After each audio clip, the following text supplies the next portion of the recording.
Wassalatu wassalamu ala asyrofil anbiya'i wal mursalin wa ala alihi wa sahbihi ajma'in.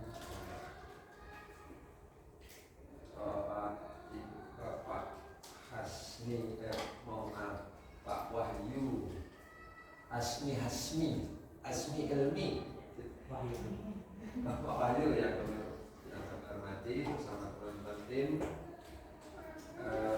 ibu-ibu, orang tua wali yang kami hormati, guru Nadia. Pada pagi hari ini kita mengucapkan syukur bahwa kita bisa melaksanakan kegiatan ini lagi. Sangat lebih penting, lebih terarah ya. Hari ini kami memprogramkan bersama dengan Pak Wahyu, yaitu kegiatan parenting. Kegiatan seperti ini tentu sangat penting bagi kita semua, baik itu untuk sekolah maupun untuk ibu wali murid, karena kita tahu bahwa tanggung jawab pendidikan atau bahkan sederhananya pendidikan itu tidak mungkin diserahkan sepenuhnya kepada sekolah, karena sebenarnya tanggung jawab yang besar itu adalah di pundak ibu-ibu sekalian sebagai orang tua dari putra putri kita. Sekolah sekolah mempunyai peran untuk memberikan stimulasi kepada putra putri kita untuk lebih terarah akan kecerdasannya. Kemungkinan kecerdasan yang multiple atau kecerdasan yang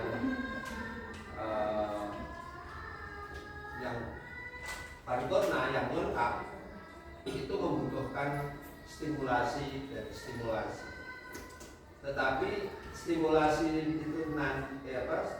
yang diberikan oleh sekolah itu, jika tidak kita komunikasikan dengan orang tua, maka kita khawatir nanti hanya sampai di sekolah tetapi tidak nyampe di rumah.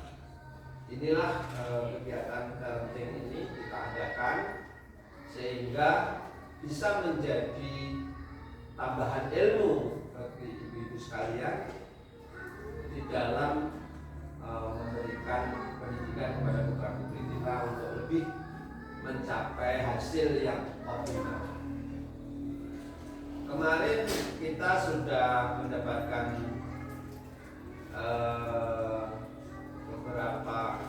ada kesempatan ibunya Arta dan ibunya Alena dan Almira datang ke sekolah untuk mengenalkan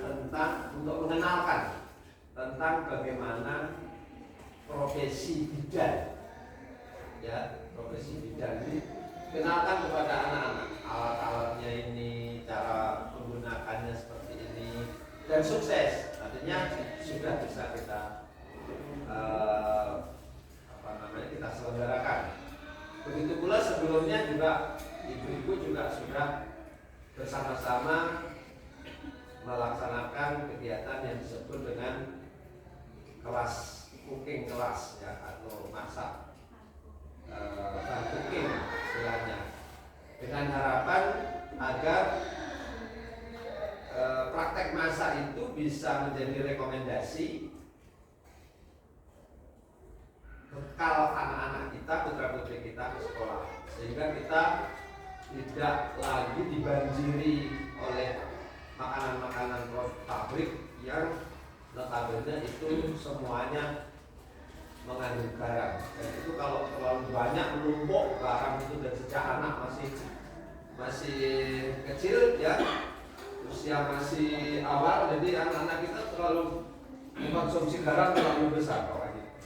dapat kita bayangkan bagaimana kalau garam itu menumpuk di tubuh kita. Orang jadi obesitas, orang jadi kemungkinan ada hipertensi, dan kemungkinan yang lain. Nah, oleh karena itu hari ini kita ketemu lagi dan kita bersyukur ada Pak Wahyu yang membantu kami karena beliau yang punya ilmunya bagaimana kita itu harus pendidikan putra-putri kita supaya lebih sukses lagi. Saya tidak sempat menanyakan materi hari ini, jadi nanti saya serahkan saja kepada Pak Wahyu dan tim. Tetapi paling tidak kita berterima kasih kepada Pak Wahyu bahwa kegiatan ini sudah bisa terlaksana dengan sebaik-baiknya. Namun kami masih berharap yang hadir pertemuan selanjutnya mungkin bisa lebih banyak dari hari ini, karena ilmu ini sangat penting dan kita perlukan. Setidaknya kalau hari ini misalnya hanya 1, 2, 3, 4, 5, 6, 13 ibu wali murid, setidaknya nanti ada cerita yang diberikan kepada ibu bapak guru yang orang tua yang lain tentang materi kita hari ini. Itu yang penting yang kami sampaikan di dalam kesempatan ini. Selanjutnya kita akan menggunakan mekanisme Pak Wahyu akan menyampaikan materi kurang lebih 30 menit. Kemudian selanjutnya nanti kita bisa bertanya jawab dengan Pak Wahyu. Kami juga menghadirkan Ibu Guru Nadia, Ibu Guru Mei. Saya berdua ya? Berdua saja ya? Ya. Mudah-mudahan nanti juga bisa berkomunikasi dengan Ibu Mei dan Bu Nadia bagaimana jika ada konfirmasi tentang bagaimana di kelas atau di sekolah sesuai harapan ini. Seperti itu Pak Wahyu. Jadi selanjutnya kami serahkan kepada Pak Wahyu untuk kelola kelas kita hari ini.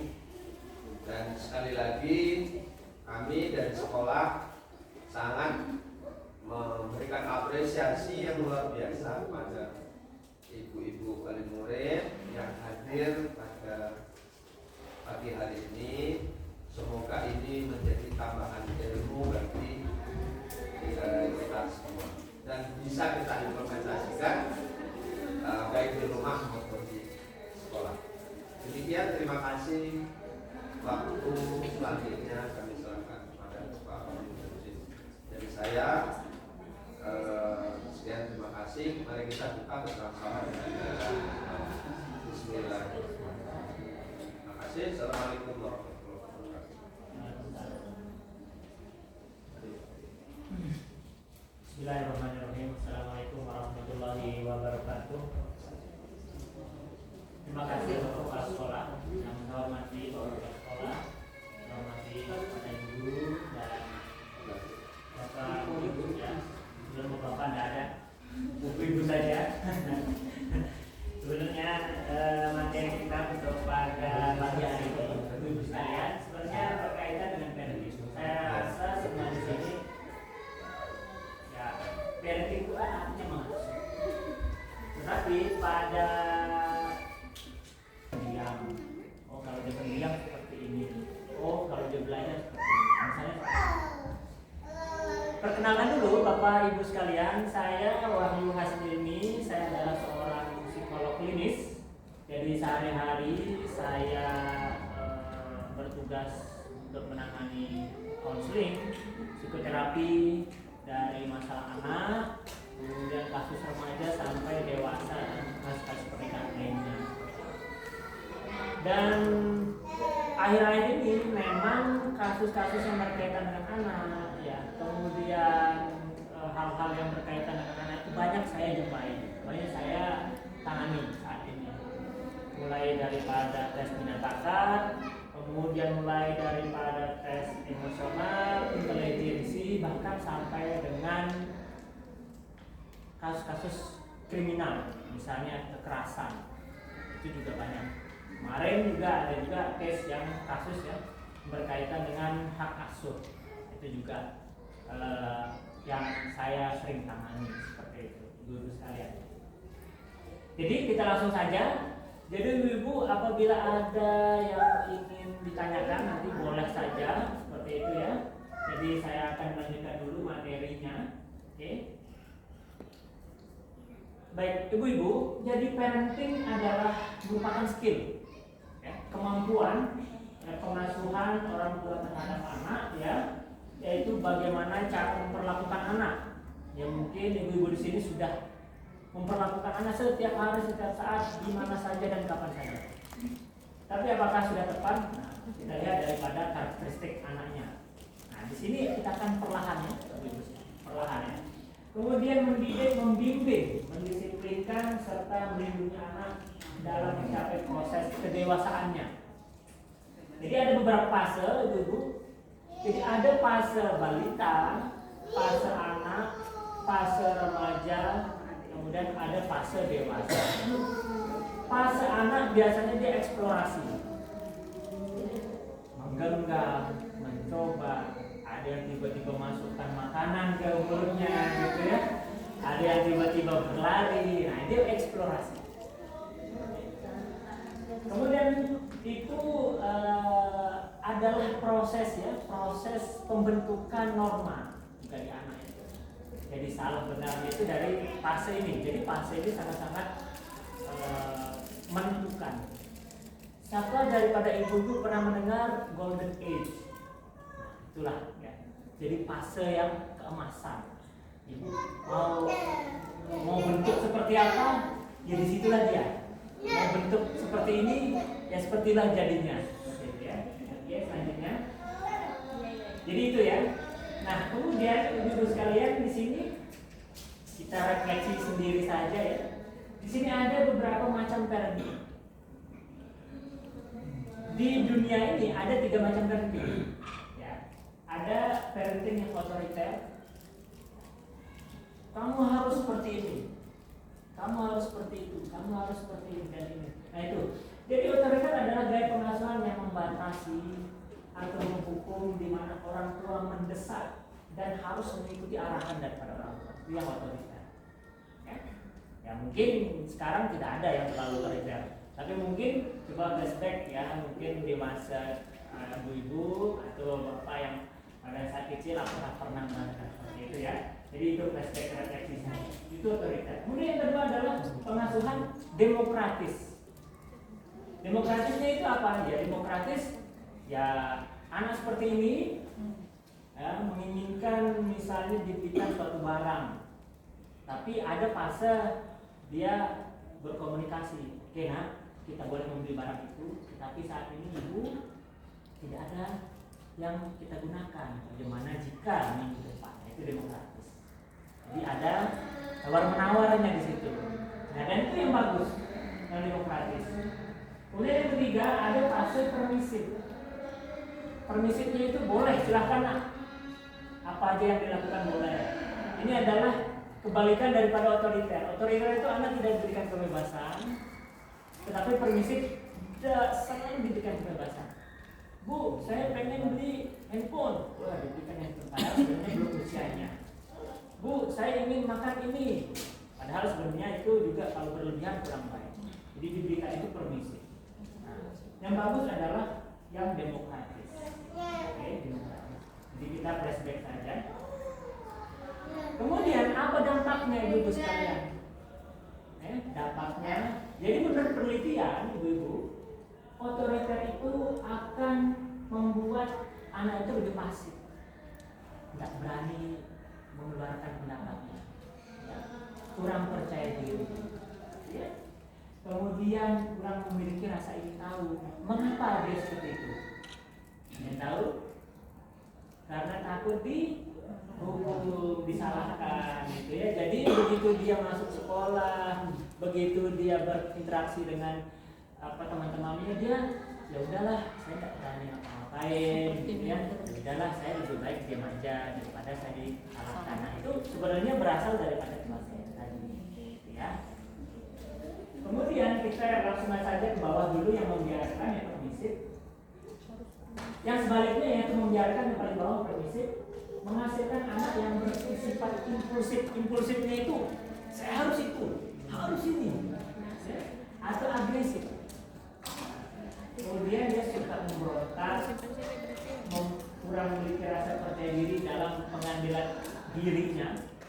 Jadi dia tidak bisa mengendalikan diri, apa yang diinginkan itu harus dilakukan, seperti itu ya.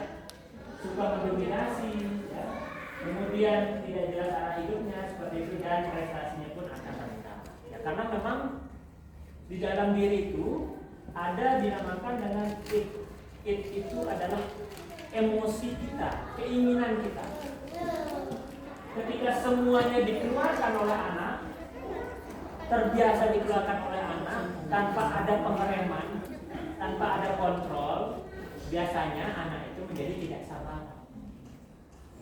Jadi biasanya seperti itu. Jadi kasus-kasusnya tidak sabaran karena memang kita selalu membiarkan apa yang diinginkan. Seperti itu. Tapi bawahi dulu, karena sebenarnya, nah ini ya, mohon maaf, karena dia cucu pertama, karena dia anak pertama, atau anak dia cewek satu-satunya, atau karena dia cowok satu-satunya. Nah, itu ya biasanya case-case-nya banyak seperti itu. Tapi yang kedua, ini yang demokratis. Jadi demokratis itu menghasilkan anak yang memiliki sifat bersahabat. Bersahabatnya itu apa? Oh, dia paham tentang keadaan kita. Misalnya, Bu, saya ingin pergi, misalnya liburan. Oke, kita ingin pergi liburan. Tapi saat ini Ibu belum ada waktu. Bagaimana jika besok ketika liburan, hari libur? Nah, ketika itu terjadi, maka ada tawar-menawar. Nah, ketika itu sudah disepakati, maka biasanya anak akan lebih bersahabat kepada orang tuanya. Kita lihat ketika anak ini bersahabat kepada orang tuanya, biasanya dia juga lebih bersahabat kepada orang lain, teman-temannya, mungkin guru-gurunya, mungkin sekolah atau orang lain. Kemudian dia percaya diri. Mengapa dia percaya diri? Karena dia terbiasa tawar-menawar. Ya, tawar-menawar dalam artian di sini adalah bukan hanya keinginannya saja diikuti, tapi keadaan orang lain. Dan dia belajar daripada orang tua. Kemudian dia mampu mengendalikan diri, tentu saja ya, bukan hanya mengikuti keinginannya saja. Dan dia memiliki rasa ingin tahu. Mengapa dia memiliki rasa ingin tahu? Karena biasanya dia difasilitasi oleh orang tuanya. Ya. Jadi orang tuanya tidak langsung membiarkan, tidak langsung mengatakan tidak, jangan. Atau bahkan sebaliknya tidak langsung mengiyakan. Tapi dia ditanyakan, kenapa nak? Kenapa ingin seperti itu? Nah, itu ciri-ciri daripada demokratisnya itu, kenapa harus ingin nak? Kenapa tidak itu? Nah, ini. Jadi ada tawar-menawar ya. Dan biasanya mempunyai tujuan dan arah hidup yang lebih jelas ke depannya, dan serta berorientasi pada prestasi. Jadi ini ciri khas daripada pola-pola parenting yang ada di dunia. Ya, jadi dari Sabang sampai Merauke biasanya ini telah disimpulkan oleh ahli bahwa ada 3: otoriter, permisif, dan yang paling bagus adalah demokratis. Ya. Baik, selanjutnya. Di sini ibu-ibu, setiap manusia juga ada tahap perkembangan. Ada tahap perkembangan, dan tahap perkembangannya itu ada 0 sampai 2 tahun, 2 tahun sampai 7 tahun, dan lain sebagainya. Dan di setiap perkembangan itu ada tugasnya, Bu. Ya, ada tugasnya. Jadi tugas anak usia 2 tahun tidak sama dengan tugas anak usia 12 tahun. Jadi ada dari tugasnya ya, Bu. Namanya tugas perkembangan. Tugas perkembangan itu yang mesti dilatih, diselesaikan pada saat itu. Supaya apa? Tugas perkembangan selanjutnya itu bisa dilaksanakan. Oke, di sini ada beberapa tahapan perkembangan anak ya. Pada tahap ini 0 sampai 2 ya, tahap sensori motorik. Pada tahap ini bayi mulai beradaptasi dengan dunianya, berkoordinasi dengan dunia yang lain, mulai mendengar, mulai melihat ya, kemudian menggerakkan ototnya. Dan di usia 4 sampai 12 bulan bayi berusaha terlibat dengan lingkungan sekitar. Jadi mulai sensori itu kan ada motorik, ada yang halus, ada yang kasar. Yang halus itu dia menggambar, menulis, atau berbicara. Kalau yang kasar itu motorik kasar bukan berarti hanya kasar ya, bukan ya. Tapi motorik kasar itu berlari, menggenggam ya, kemudian apa? Yang melompat dan lain sebagainya lah seperti itu ya. Dan itu sudah dilatih pada 0 sampai 2 tahun. Dan saya rasa ibu-ibu sekalian, anak-anaknya sudah selesai pada tahapan perkembangan ini. Oke. Baik, selanjutnya adalah tahapan perkembangan pra-operasional. Nah, kemungkinan ibu-ibu merasa berada pada tahapan pra-operasional, ya. Pra-operasional. Jadi dia belajar nih, ya. Jadi yang belum bisa membaca belajar membaca. Nah, kemudian yang belum bisa menulis belajar menulis. Nah, ini operasional. Di mana anak mulai mencoret-coret, kemudian dia menggambar rumah, menggambar, oleh sebab itu kan di sini banyak sekali aksesoris ya. Ada aksesoris di mana ada coretan daripada murid-murid, asal caranya daripada murid-murid seperti itu ya. Kemudian pada tahap ini orang tua dapat bermain peran dengan anak untuk membantu mengatasi egosentrisme. Ibu-ibu pernah tidak ibu-ibu bermain peran atau bercerita sebelum tidur kepada anak? Nah, itu adalah salah satu cara untuk menanamkan nilai yang paling mudah. Di mana ketika anak akan tertidur itu adalah fase hipnotisnya, fase hipnotisnya. Jadi pernah tidak melihat orang berhipnotis tidur? Jadi ibu, setiap orang yang dilakukan hipnotis ya, jadi saya sehari-hari ini melakukan hipnotis itu kita turunkan dulu gelombang otaknya. Kalau saat ini saya berbicara seperti ini, tidak bisa saya dihipnotis, karena saya sadar. Saya benar-benar sadar apa yang saya katakan di mode bersama pun. Biasanya coba lihat yang misalnya ya, yang ada di terminal mungkin ya, yang ada di mana gitu ya, yang dia kurang konsentrasi gitu ya, cepat hilang sesuatu itu ya. Karena ada yang gendang katanya gitu ya, padahal saya notice ya, ibu sekalian ya. Nah, begitu juga dengan anak. Ketika gelombang otaknya menurun pada saat tertidur ya, pernah tidak ibu-ibu pada saat tertidur, dia tertidur nih, ibu tertidur, tapi mendengarkan suara-suara samping-sampingnya, mungkin suara TV, tapi tertidur memang gitu. Nah, ya belum ingat, begitu terbangun, mendengar suara, mengingat suara itu, tadi ada orang yang ngomong saya, ada suami saya gitu, atau ada apa namanya, berita apa gitu, FS mungkin apa gitu yang didengar gitu ya. Jadi kebawa gitu. Nah, itu namanya fase hipnotis. Begitu juga dalam anak. Sebelum tidur, baiknya diberikan cerita-cerita yang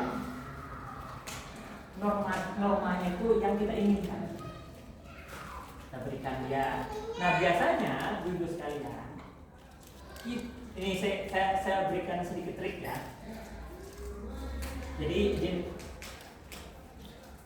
Jadi biasanya ibu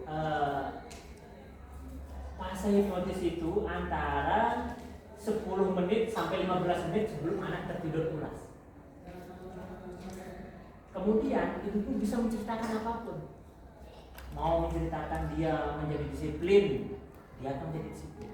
Karena itu fase yang tidak mungkin ditolak oleh anak itu. Kalau misalnya anak sekarang sedang bermain, ibu nasihati, ibu berikan arahan ya, itu kemungkinan ditolak deh bu. Karena apa? Dia sedang asik gitu. tidak konsen gitu. Tapi pas tidur, sebelum tidur dan sebelum bangun ya, baru saja bangun, itu tidak mesti ditolak. Ya. Ibu berikan dia anak yang rajin, gitu ya. Misalnya namanya Fulan anak yang rajin, penurut sama orang tua. Sebelum tidur itu akan jadi seperti itu. Karena tidak mungkin ditolak. Tidak ada kuasanya menolak. Karena dia akan tertidur. Begitu juga setelah bangun.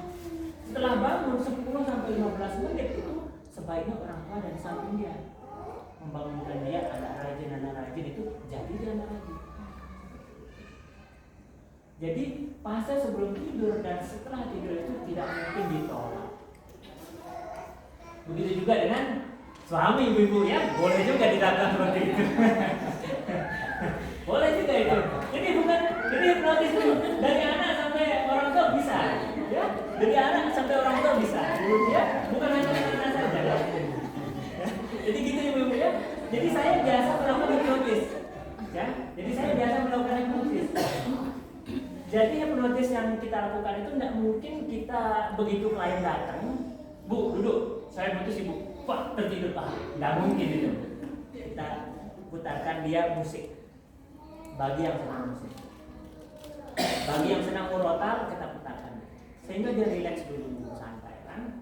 Kemudian kita masukkan ke alam bawah sadar dia, sehingga apa yang kita tanamkan, apa yang kita berikan ke dia tidak akan ditolak, atau meskipun ditolak itu sedikit ya. Jadi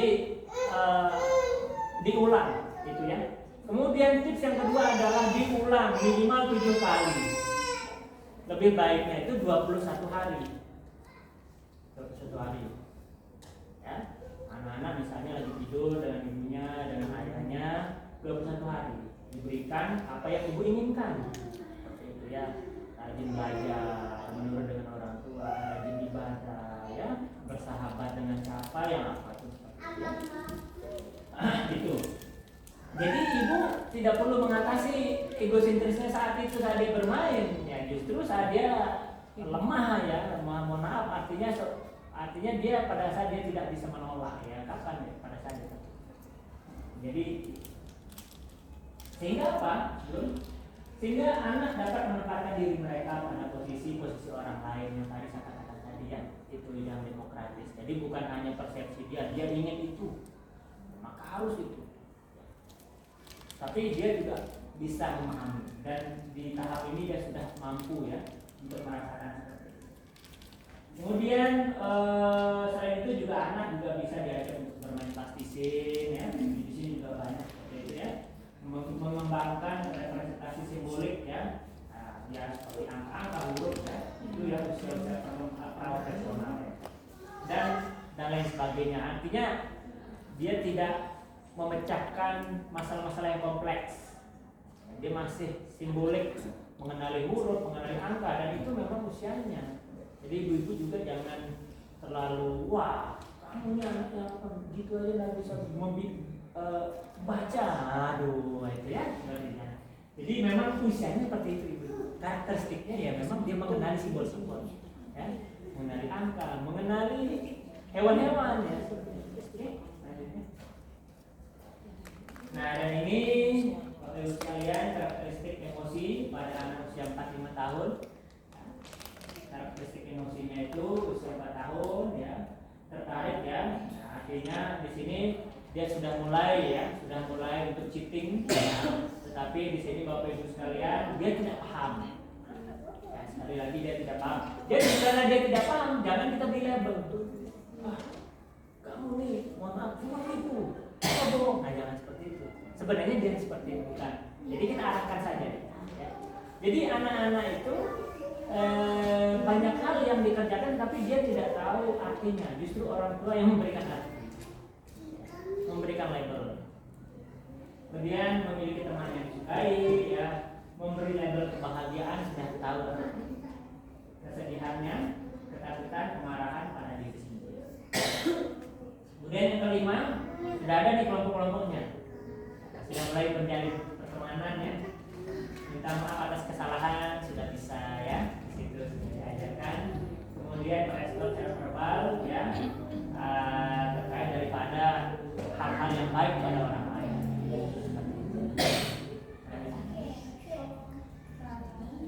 Silakan Bu. Nah di sini sekalian Ini. tahapan perkembangan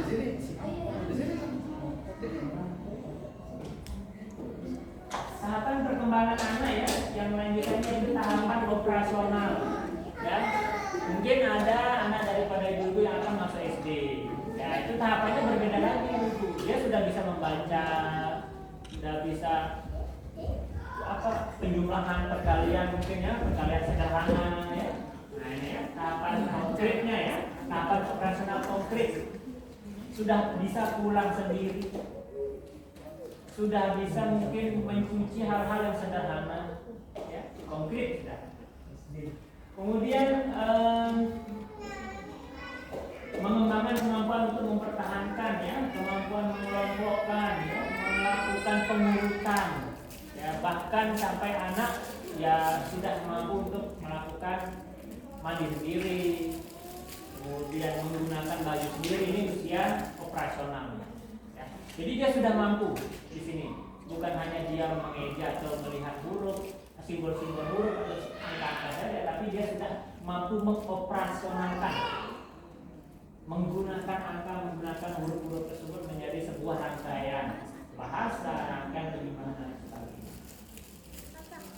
Nah di sini tahapan operasional formal, apa itu sekalian? Di sini bedanya dengan tahapan operasional konkret. Misalnya ibu-ibu, biasanya ya sebenarnya pada usia 7 sampai 12 tahun itu memang tidak dianjurkan untuk membawa uang sendiri. Karena dia tahapannya belum operasional formal. Uang itu belum diketahui apa kegunaan aslinya. Seperti itu. Jadi sebaiknya pada tahapan 7 sampai 12 tahun itu memang uang masih dipegang oleh orang tua. Apapun yang diinginkan oleh anak itu sebaiknya dikontrol atau diberikan oleh orang tua.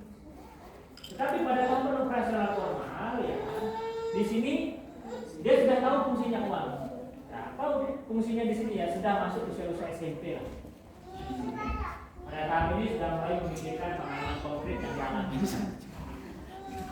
Kemudian memikirkan sikap abstrak. Ya, abstrak itu hal-hal yang lebih rumit, yang lebih kompleks seperti itu ya. Selain itu juga anak juga dapat melakukan idealisasi dan membayangkan kemungkinan-kemungkinan yang akan datang nantinya dalam mengambil keputusan. Nah di sini ya sudah masuk usia remaja sebenarnya ini. Usia 11 sampai 15 tahun usia remaja. Baik, nah di sini ibu-ibu sekalian, selain daripada karakteristik tadi, ibu-ibu juga perlu mengetahui tentang case-case ya, kasus-kasus yang biasa didapatkan ya, Bapak Ibu sekalian. Kasus-kasus yang biasa didapatkan itu berdiri aja ya Mas. antara lain slow learner. Berdiri aja Mas. Kesemutan ya, silakan berdiri aja. Oh iya. Kesemutan Mas Iya, ya. ya. Ya. Kesemutan. Ah, kan? Izin dulu. Jadi slow learner ya, di mana anak yang mempunyai kemampuan kognitif di bawah rata-rata ya. Tapi bukan hanya itu juga, anak juga kadang ya slow learner itu adalah dia tidak cepat untuk belajar disebabkan oleh kurang stimulasi, kurang diberikan kesempatan oleh lingkungan dan sebagainya seperti itu ya. Dan anak itu biasanya memiliki keterbatasan kapasitas kognitif, ya. Memori dari rendah, ya, gangguan dan kurang konsentrasi. Ada yang bilang dulu, wah anak ini anteng, tidak banyak perilaku yang mengganggu lah, anteng. Tapi ternyata anteng saja itu tidak cukup, ibu sekalian, tidak cukup. Ya. Siapa tahu dia takut, siapa tahu dia tidak malu mengekspresikan, atau bahkan dia segala hal itu harus diwaspadai. Kemudian bisa saja si learner itu juga disebabkan penyebabnya adalah tidak mampu mengungkapkan ide-idenya, keinginannya. Kemudian dia sulit berkomunikasi dengan orang lain serta sulit mengendalikan emosinya dan dia rendah diri atau merasa malu. Kemudian selanjutnya ada speech delay. Speech delay itu adalah di mana ada keterlambatan dalam berbicara. Speech delay itu biasanya muncul usia 3 tahun ya. Itu baru simptom awalnya. Tapi juga munculnya di usia-usia 4 tahun, 5 tahun bisa juga. Yaitu gangguan keterlambatan berbicara yang menunjukkan sebuah kondisi kecenderungan ketika anak sulit mengekspresikan keinginan atau perasaannya melalui kata-kata. Ya. Jadi dia tidak berkata-kata dan tidak mampu berbicara dengan jelas.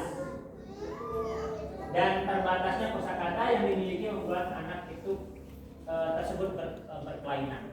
Bapak sekalian, untuk speech delay ini ada 2 kemungkinan. Pertama adalah memang ada perubahan ya, atau gangguan di dalam organ bicaranya. Oleh sebab itu kita harus membawakannya juga, memeriksakannya kepada dokter seperti itu. Tapi ketika tidak ada berarti kemungkinan stimulasi. Ya mungkin ibunya biasanya bekerja, kemudian dia diasuh oleh bibi atau ART seperti itu ya, yang jarang juga berkomunikasi dengannya ya, sehingga dia speech delay. Atau dia diberikan gadget atau handphone yang dia handphone tersebut jarang berbicara ya. Jadi dia hanya melihat video-video saja ya, tanpa ada komunikasi dan lain sebagainya. Oke, selanjutnya. Kemudian selanjutnya adalah ADHD. ADHD ini kebalikan daripada yang tadi. ADHD itu selalu hyperaktif. Hyperaktif apabila tidak dituruti dia akan emosi, marah dan lain sebagainya. Tetapi ibu-ibu sekalian, ini ada ciri-ciri juga. Ya, ciri-cirinya adalah ketika kita meminta dia melihat telunjuk kita dan dia tidak bisa memperhatikan telunjuk kita itu lebih daripada 3 detik, maka itu ciri-ciri awal. Tapi ketika dia sudah bisa, misalnya seperti itu ya, silakan lihat tangannya ibu dengan kakak, tangan siapa? 1, 2, 3, berarti masih aman. Ya. Kemudian autism, ya. Ini memang berkaitan dengan gen, ya, di mana saraf dan sebagainya itu memang berkaitan daripada gennya. Gejala yang dialami oleh penderita autisme antara lain gangguan komunikasi. Dan biasanya autism ini dia sering melakukan hal-hal yang serupa. Misalnya ada case yang saya dapatkan, dia menaruh wajahnya di depan kipas angin dan itu bisa dilakukan 2-3 jam depan kayak gini. Atau ada boneka yang harus dibawa meskipun kemana-mana seperti itu ya. Dan saya yakin di sini tidak ada seperti itu ya. Jadi itu gangguan yang ada pada usia 4-5 tahun yang biasanya terjadi seperti itu ya. Untuk speech delay untuk usia 3 tahun masih 1-2 kata masih bisa, 4 tahun sudah mulai dia berbicara seperti itu ya, 5 tahun sudah dia mulai lancar berbicara meskipun nanti menulisnya masih dilakukan belajar juga seperti itu ya. Jadi tidak ada masalah kalau memang seperti itu. Kemudian selanjutnya, oke, nah cara mengetahuinya yaitu ya cara seperti ini. Yang pertama mungkin bisa mengetahui tentang potensi anak ya dengan tes psikologi, tes minat bakat ya. Kemudian tes intelijensi, emosi dan sosial anak. Baik. Mungkin itu daripada materi kita. Kembalikan ke speech delay. Nah, untuk speech delay, sekali lagi, Bapak-Ibu sekalian, ya, diusahakan. Ini saya minta kepada ibu sekalian diusahakan apabila ya, diberikan gadget kepada anak-anak. Ya, sekarang kan trennya sekarang makan diberikan gadget supaya dia Mau iya. makan. Itu banyak sekali itu, dan saya rasa hampir 90%. Jadi makan diberikan gadget. Sebenarnya tidak masalah gadget, karena itu merupakan keniscayaan perkembangan teknologi ya, ibu sekalian. Cuma gadgetnya pun harus diberikan maintenance, karena gadget itu ibu sekalian adalah meningkatkan dopamin. Dopamin itu ibu-ibu meningkatkan rasa senang anak. Ya. Dopamin itu didapatkan dengan pertama melakukan hal-hal yang disenangi, misalnya gitu. Makan makanan yang disenangi. Ya. Makanya ada anak yang makan makanan manis-manis, ketika tidak diberikan dia ngamuk. Karena dia ngamuk bukan berarti itu sifat, tetapi memang kekurangan dopamin di dalam otaknya. Gitu ya, ibu sekalian. Sehingga dia akan sakau namanya. Itu namanya sakau. Sakau karena dopaminnya turun. Dan ketika dia mohon maaf sudah tidak terkendali penggunaan gadgetnya ya, mohon maaf, kerusakan otaknya itu ya, kerusakan otaknya itu biasanya ada di sini ibu sekalian. Ini namanya prefrontal cortex. Kerusakan otak ini apabila di scan di bagian belakang otaknya, bagian otak bukan di depannya ya, itu berwarna hitam. Di depannya, bukan di kulitnya gitu ya, tapi di belakangnya. Apabila di scan berwarna hitam, artinya ada sel-sel yang tidak berfungsi dengan baik, dan kerusakannya itu ibu sekalian sama dengan kerusakan narkoba. Jadi gadget itu memang harus dikendalikan, mesti dikendalikan, diatur oleh ibu sekalian. Kemudian ibu sekalian, prefrontal cortex ini gunanya apa? Mengendalikan emosi. Kayak siapa di sini ibu yang tidak diberikan gadget anaknya, dia akan ngamuk anaknya. Nah itu ya, mengendalikan emosi. Kemudian mengendalikan perilaku, ya. Kemudian bersosialisasi, memecahkan masalah. Jadi ini dijaga betul ini. Dari prefrontal cortex buah hatinya ini dijaga betul ini. Karena ini yang mengatur emosi tak nyata. Ya, begitu. Itu sih dari saya. Materi singkatnya boleh kita lanjutkan dengan proses tanya. Sekalian kembalikan kepada Pak Kepala Sekolah. Terima kasih. Mau dipandu dengan teman-teman atau silakan. Boleh langsung aja kayaknya.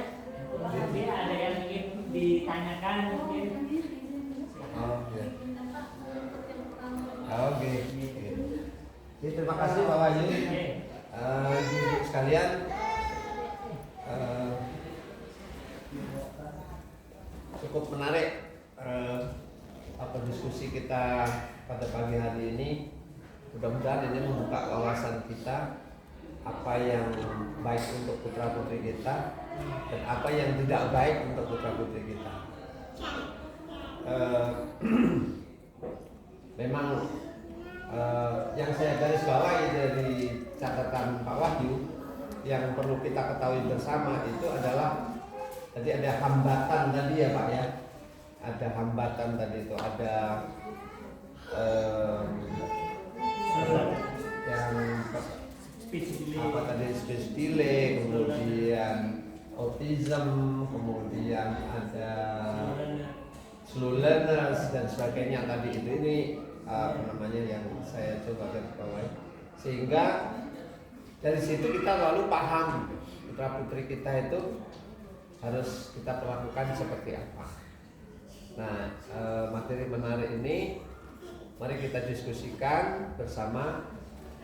Siapa yang mau bertanya atau berkomentar atau apa boleh saja, atau sharing pengalaman juga boleh gitu. Jadi mumpung ada Pak Wahyu, Ibu Kapit, terus siapa lagi?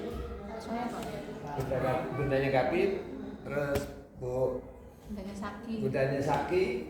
Ada lagi satu lagi? Bundanya Hatta. Oke, silakan Bu. Terima kasih atas kesempatannya.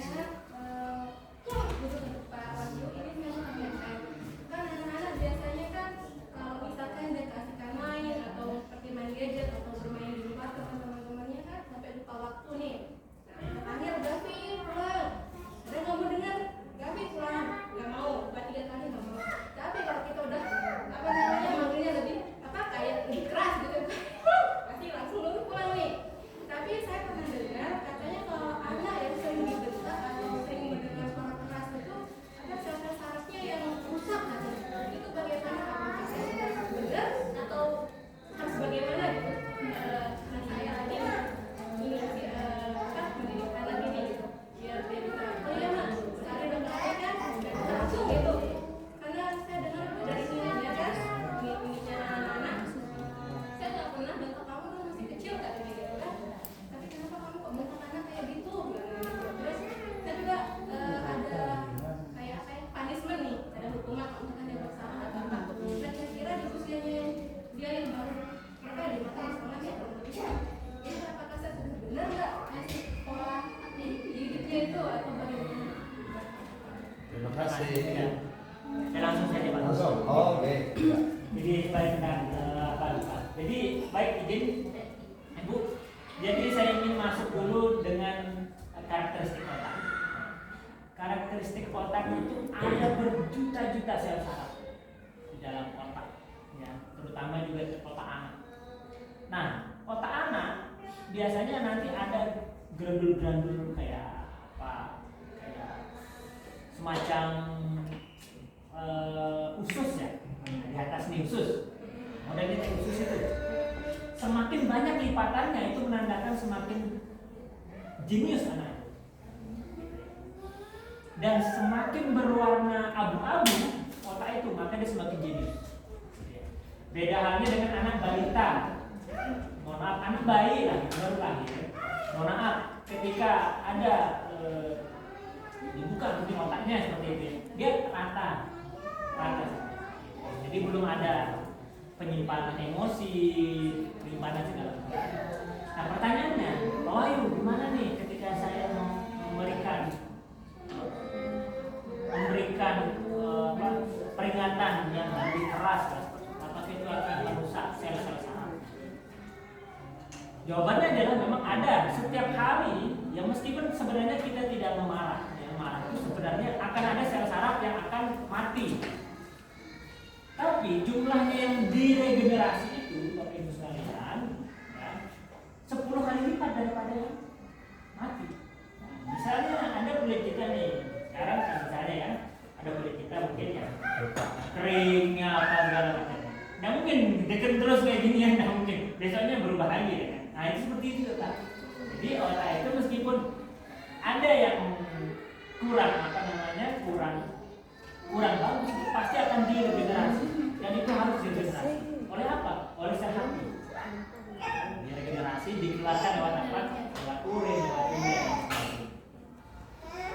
Tapi apabila, nah ini pertanyaan, apabila dia selalu diberikan punishment, marah, perasaan dan sebagainya, tidak didukung oleh makanannya, tidak didukung oleh apa namanya nutrisinya, di situ regenerasinya berkurang.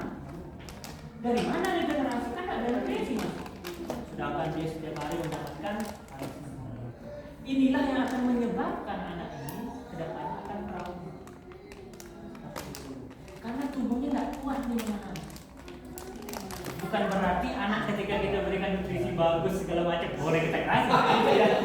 Tak gitu ya Bu ya. Tetapi gitu alurnya ya Bu ya. Jadi kekuatan anak itu juga dilihat daripada nutrisinya, emosinya. Jadi sel-selnya itu kuat ketika nutrisinya. Nah, pertanyaan selanjutnya itu bagaimana kalau yang cara kita untuk mengendalikan agar anak itu bisa agar anak bisa mengikuti. Jadi yang tadi yang berkaitan regenerasi itu sudah terjawab ya, jadi sudah tidak ada masalah ya. Kemudian yang pertanyaan selanjutnya, bagaimana cara kita? Pertama tentu saja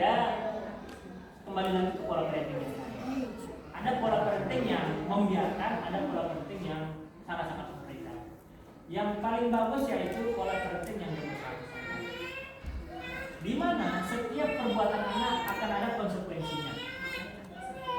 Konsekuensinya apa? Misalnya ketika dia telat pulang, maka akan ada juga konsekuensinya. Oke, kamu boleh bermain seperti tadi, misalnya seperti itu, tetapi kamu mungkin tidak bisa melakukan kegiatan yang menyenangkan dengan ini, atau mungkin kegiatannya di rumah ya, kita tidak tahu ya, mungkin dia akan pergi mungkin dengan keluarga atau mungkin dengan ini ya. Jadi itu harus diketahui dan harus konsisten. Atau mungkin karena dia telat mandi ya, maka nanti kamu tidak bisa melakukan hal-hal yang menyenangkan lainnya, dan itu harus konsisten. Jangan sampai karena kita sayang kepada anak, ya sudahlah telat mandi dan kita berikan gadget. Jadi saran pertama adalah tipsnya, pertama bikin aturan, dan aturannya tidak bisa langsung diikuti oleh anak, pasti ada waktu masanya seperti itu ya. Mungkin daripada dia mandi bermain dengan orang teman-temannya seperti itu ya. Jadi kita harus memberikan kepada anak ini mengajarkan sebuah komitmen bahwa oke, kamu boleh bermain tapi sampai jam 5. Lebih daripada itu, maka kamu tidak boleh seperti ini, kamu tidak boleh seperti itu. Oke, ibu tunggu di sini sampai jam 5. Dan kita pun harus menunggu misalnya sampai jam 5 seperti itu. Tapi ketika lebih daripada jam 5, konsisten, tidak boleh seperti ini. Maka ibu pun akan sedikit keras kepada kamu. Nah, tidak boleh, tidak masalah seperti itu. Tapi ketika kamu bisa, boleh.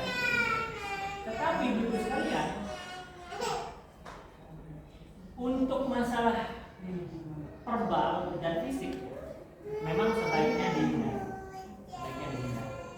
Karena masa-masa seperti itu adalah masa berusia, dan sebaiknya adalah perbanyak negosiasi yang tadi. Nah, kemudian tips yang tadi yang saya katakan, sebelum tidur boleh, setelah bangun juga mengikuti saat orang tua, mengikuti saat orang tua. Dan ibu bukan hanya antara ibu dan anak saja, tetapi anak dan ayah juga harus kompak. Jangan sampai ibu sudah memberikan komitmen, tetapi ayah sedang kerja sama ayah. Jangan dikasih tahu ya, ibu. Wah itu. Kong kali kong sama ayahnya. Apalagi nanti ayah sama ibu udah bagus nih komitmennya, ya, udah bagus nih. Tapi ada kakaknya, karena dia lagi di pertama nih. Kasih tahu ayah sama ibu ya. Waduh. Jangan kasih tahu sama ayah. Ya. Main game aja di sini. Jadi ayah, ibunda sama ayah sama kakek neneknya itu juga harus komitmen. Dan komitmennya itu memang tidak bisa langsung berubah. Memang ada prosesnya. Dan terpenting ada prosesnya. Karena penelitian menunjukkan ya, di Amerika itu orang-orang sukses dilakukan penelitian longitudinal selama 30 tahun. Ada 50 anak ini diteliti sejak dia lahir sampai dengan sukses selama 30 tahun. Ternyata anak ini bukan berarti dia sering dipuji yang sukses.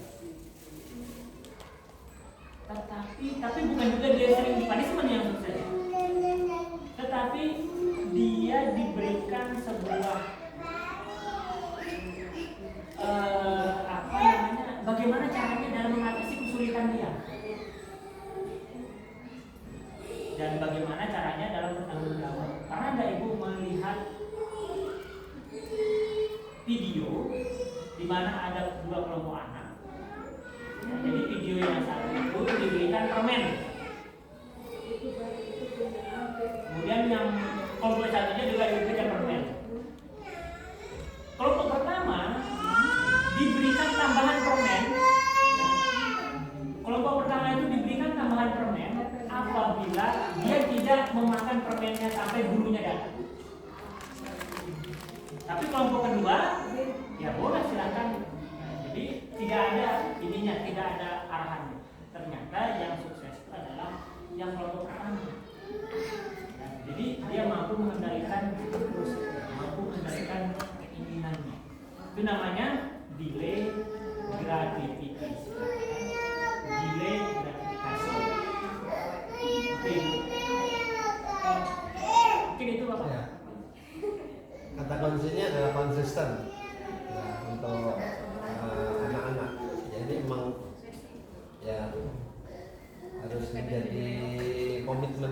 bersama.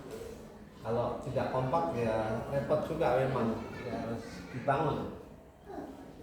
Yang kedua, kami silakan. Terima Namanya kasih Pak. Saki. Terima kasih Pak. Ini saya mau bertanya pengalaman pribadi. Anak saya umur 10 tahun yang besar. Dia tuh kadang suka iri sama adiknya, terus suka cari perhatian istilahnya. Kalau di orang lain tuh bikin ulah gitu, kayak mau cari perhatian sama suka ya kalau kita kasih tahu suka melawan gitu kan. Suruh belajar nggak mau, tapi ya alhamdulillah lumayan lah nilainya, ranking terus. Cuma itu kendalanya apa yang perlu saya lakukan, apa kita ngerasin atau kita halusin atau standar gitu karena umur usia segitu katanya kan masih labil katanya ini kan, jadi Suka ngiri sama suka iri adiknya. alasannya adik selalu gini padahal dia anak pertama. Saya gitu kan, kamu anak pertama lebih enak dulu masa anunya belum ada adik gitu, tapi tetap berpaku sama adik-adiknya gitu. Selalu bikin ulah gitu. Ada aja gara-gara dia lakukan. Terima kasih. Baik, terima kasih Bunda. Jadi itu wajar ya sebenarnya. Pertama, di dalam adik-beradik itu ada namanya fenomena sibling rivalry. Sibling itu adalah fenomena kecemburuan. Ya, jadi biasa itu dia saling cemburu antara satu saudara dan saudaranya. Atau bahkan yang fenomena yang terakhir ini yang paling baru ya, sibling antara sepupunya. Ya, sibling antara sepupunya, ada cemburu antara sepupu dan sepupunya. Mohon maaf, biasanya ya, mohon maaf, ini penyebabnya karena apa namanya, ada lagunya nih baru nih, ojo dibanding-bandingin. Jadi kalau Farel itu ya ngomong ini kok dibanding-bandingin, biasanya seperti itu ya. Jadi biasanya banding-bandingan itu akan memicu sebuah sibling rivalry.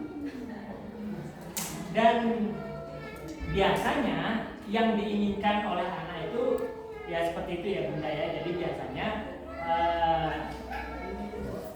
disebabkan anak itu kemudian cara dia, karena dia tidak mendapatkan apa yang diinginkan, maka dia pertama mengadukan, kemudian dia mencari perhatian ya, atau bahkan mohon maaf apabila tidak segera kita berikan pemahaman ibu ya, dan dia beranjak pada usia SMA, nanti dia sering membolos mungkin seperti itu ya. Nah itu anunya dan lain sebagainya ya.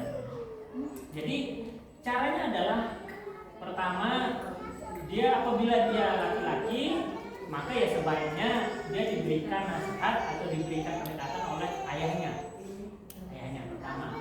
Kemudian dengan cara sosok ayah ini ya memberikan sebuah gambaran bagaimana seorang laki-laki dan jarak antara dia ngobrol dengan anak ya, memberikan penjelasan ini tidak terlalu jauh, seperti itu, tidak terlalu jauh.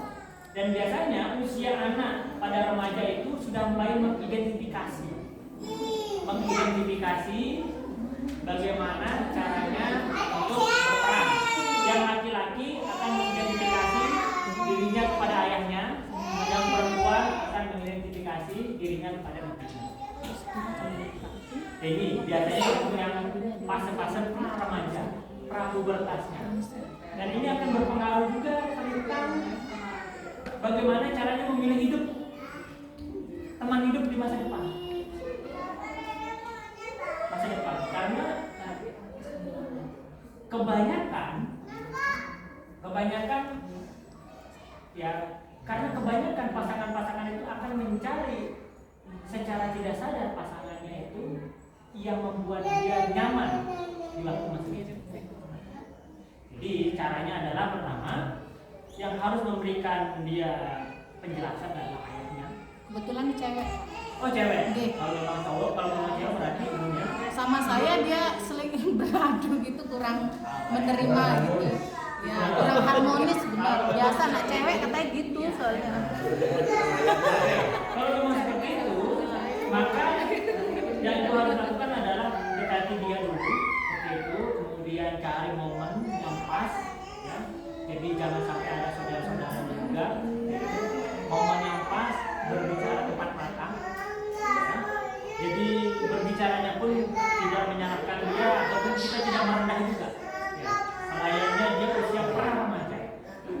Selain daripada dia sibling, juga dia masuk pada usia pra remaja. Jadi pra remaja itu sudah mulai ada perubahan-perubahan emosi di dalam dirinya. Karena problem emosi itu juga wajar. Kenapa? Perubahan biologis. Dia tidak bisa mengendalikan emosinya karena memang perubahan biologisnya ya. Ada hormon estrogen, progesteron yang mulai terbentuk di situ. Hormon estrogen, progesteron itu ketika dia sudah berputar sirkulasinya itu menyebabkan emosi juga berputar. Dan ketika itu terjadi, ya maka harus dilakukan komunikasi efektif 2-4 mata. Hanya berdua dengan dia. Tapi jangan juga terlalu tegang, santai saja, ya. Nah, ya. Mungkin ada teks segala macam. Nah, ya. Jadi kamu kan sekarang sudah akan menjadi seorang remaja. Jadi kamu juga memiliki tanggung. Maksudnya itu seperti ini loh. Bagian mana yang kamu tidak senang? Ada bagian.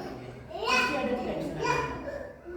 Makanya dia mengeluarkan perilaku seperti itu. Pasti ada.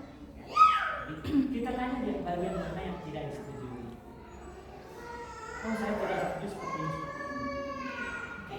Kira-kira kalau bunda seperti ini mengikuti keinginan kamu, kamu juga mau tidak merubah. Kira-kira itu apa tawaran Negosiasi. Negosiasi. Jadi kalau untuk kita memberikan dia nasihat itu di depan adik-adiknya, wah Benar. mantap itu Bu langsung. Langsung Mantap. emosi Semakin jiwa mantap, langsung. ya. Perang langsung. Jadi cari ya, mungkin di saat dia sedang cuci piring gitu ya. Tapi intinya apabila dia perempuan maka sebaiknya perempuan. Karena dia akan mengidentifikasi bahwa saya harus berusaha. Dia laki-laki juga harus kalau usia remaja. Dan bahkan untuk yang lebih bagusnya lagi usia 8-9 tahun itu sudah harus lekat dengan peran masing-masing. Jangan sampai dia berubah peran. Peran ayah. Ini itu. Cukup jelas Mama Saki ya.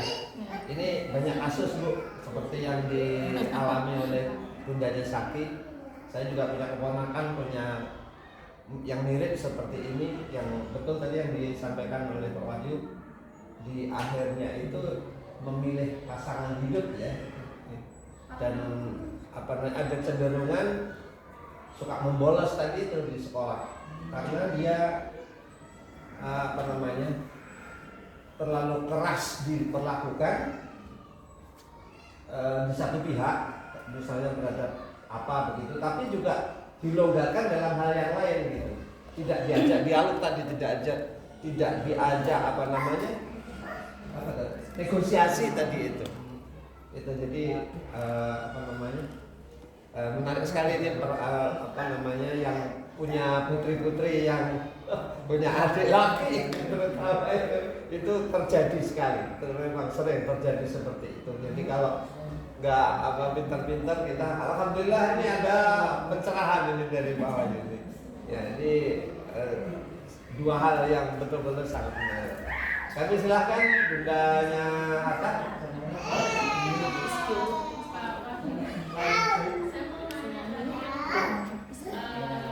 Karakteristik emosi anak usia 4-5 tahun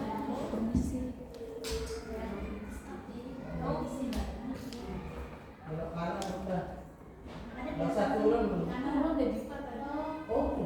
Saya mau tanya yang usia 5 tahun itu maksudnya yang merespon secara verbal nasib baik orang lain itu maksudnya gimana? Oh iya. Jadi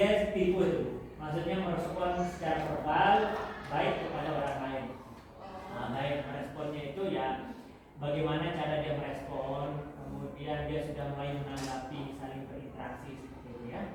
Jadi itu aja nasib, bukan nasib baik menjadi peramal ya, bukan seperti itu. Jadi tipe saja. Jadi dia sudah mulai berkelompok di situ. Oleh sebab itu seperti yang sudah katakan tadi, ketika dia sudah senang dengan temannya, ya sudah dia senang, terlena. Kalau di bahasa psikologinya ekstasi. Ekstasi itu bukan dia memakan obat ya, tapi dia terlena. Yang dia main 3 jam dia terasa sedikit. Dia terbang. Ya. Oleh sebab itu, Hatta banget itu. ketika dia ekstasi dan gitu ibu, ketika dia tertarik dia dari tempatnya dia memberontak. Iya. Gitu dia ekstasi. Misalnya ibu, nih mohon maaf, ibu kok ada Rizky Bilar. Ini ya misalnya, kan, ditonton dia dari tadi 1 jam dia ditonton. Dan kemudian ada suaminya, bapak-bapak gitu. Bu, ini belum ini, bentar dulu. Kan dari tadi. Gitu. Kayak terasa, itu namanya ekstasi. Nah, ekstasi fase di mana kita benar-benar fokus, benar-benar senang di situ, sama juga dengan anak. Dan itu ketika anak sudah mulai untuk bisa nyambung komunikasinya dengan anak yang lain, kemudian bisa berinteraksi, bisa bermain bersama ya di usia 5 tahun ini, maka ya wajar, tidak mudah kita tarik dia. Kamu harus makan biji. Orang senang di situ kok gitu. Gimana? Gitu. Ya pelan-pelan gitu ya. Jadi sama halnya dengan ya bapak-bapak misalnya seperti itu ya. Wah, main burung segala macam di luar sama teman-teman gitu ya. Wah, ini Pak, keren di belakang gitu ya. Pak, ada udah tuh. Bisa gitu ya. Jadi fasenya itu juga sama seperti kurva normal, naik meningkat. Jadi fasenya itu apabila fasenya benar-benar dia fase paling atas, ya, maka ini sulit ini. Anak begitu dia senang sekali bermain gadget, sulit kita tarik. Masa turunkan dia pelan-pelan dulu. Turun maka bisa ditarik. Itu fasenya. Fase itu kurva normal. Apapun itu. Jadi dia fasenya normal. Jadi fasenya memang. Tapi ada memang saat menurunnya memang ada. Memang ada pasti gitu. Iya. Tapi ya judulnya kadang berbeda-beda dengan semua anak berbeda. Ya, semua anak. Ada yang fase jenuhnya 1 jam bermain, ada jenuh capek. Iya. Kemudian kita lihat. Jadi fase pada usia 5 tahun itu dia sudah mulai mencari kelompok teman-temannya. Kita main tak umpet, lari terus lari gitu kan. Ya kemudian sudah mulai dia melihat, kamu sakit ya. Sudah mulai dia merasakan, artinya emosinya sudah mulai terbentuk di sini. Jadi dia sudah mulai bertanya kepada temannya. Jadi di otak itu apabila saya bilang di otak itu ada otak untuk proses. Ya. Otak itu sangat luar biasa. Saya biasanya ngajar juga di Pak kepala sekolah ngajar di Malaysia, khusus tentang neuropsikologi. Malaysia, Brunei, Singapura, ngajar itu hampir setiap bulan, tapi kelasnya kelas malam. Jadi saya bisa berbicara tentang otak. Otak manusia berkaitan dengan perilakunya. Jadi otak manusia itu sangat-sangat luar biasa. Ayo, teknologi apa yang diciptakan oleh manusia? Semua pesawat segala macam apa? Ya otak yang membuat seperti itu. Jadi sehebat-hebatnya teknologi itu tetap otak masih luar biasa. Jadi otak manusia itu di bagian paling depan ini adalah untuk perilaku, norma segala macam. Nah di tengah di dalam ini ada untuk emosi. Ada namanya amigdala ibu-ibu sekalian, kecil sebiji kacang. Tetapi dia itu menyimpan trauma-trauma kita di masa apabila otak kita di depan ini tidak mampu kita kendalikan atau tidak mampu berguna dengan baik, maka yang ini akan muncul. Nah, sebabnya ada yang trauma, berteriak segala macam karena dia tidak realistis. Ini sudah tidak bisa berfungsi. Jadi silakan ibu sekalian, Bunda jaga buah hatinya, otaknya segala macam, dari posisinya, stimulasinya, ini tuh. Terima kasih Pak Ayu. Ibu-ibu sekalian peserta parenting pada pagi hari ini, saya sebenarnya tidak ingin membatasi waktu ini, tetapi sedikit masuk di dalam pikiran kita, dalam hati kita, itu jauh lebih bermakna ya Pak Wahyu, daripada banyak tapi tidak bisa kita terapkan. Jadi pertemuan kita hari ini kami mohon izin untuk kita tutup. Pak Wahyu, terima kasih, kita berikan aplaus ke Pak Wahyu. Terima kasih banyak Pak Wahyu. Di hari-hari yang lain nanti bisa kita planning lagi yang lebih mendalam lagi. Terima kasih kepada ibu-ibu yang sudah hadir dalam kesempatan ini. Moga-moga di hari yang lain juga mungkin lebih banyak yang bisa ikut, sehingga pengetahuan-pengetahuan yang penting seperti yang kita dapat pada pagi hari ini kita bisa lebih banyak yang mendapatkannya. Terima kasih timnya Pak Wahyu, guru. Mari kita tutup bersama acara ini dengan bersama-sama. Assalamualaikum warahmatullahi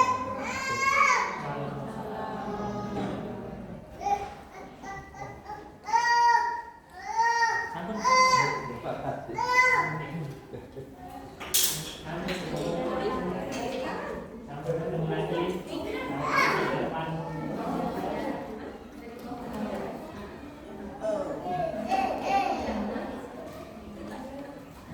Nanti lain kali bisa di planning oleh ibu.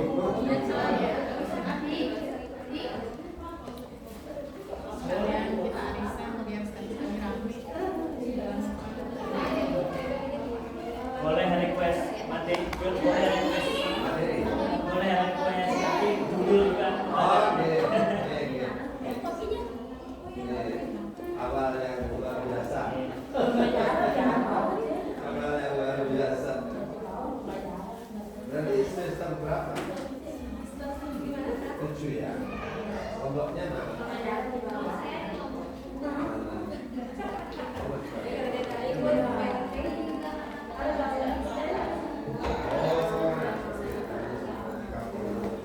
Iya, pada SMP ya. Saya dari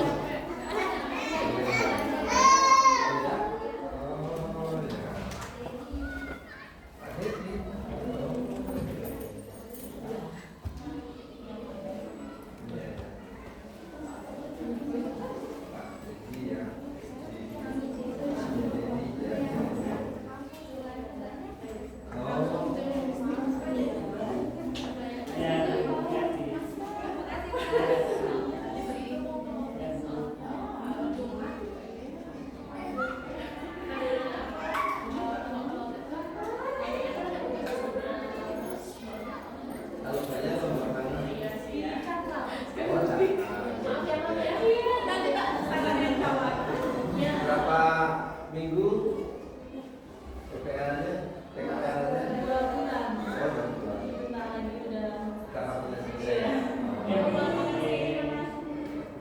Kapan balik Pak?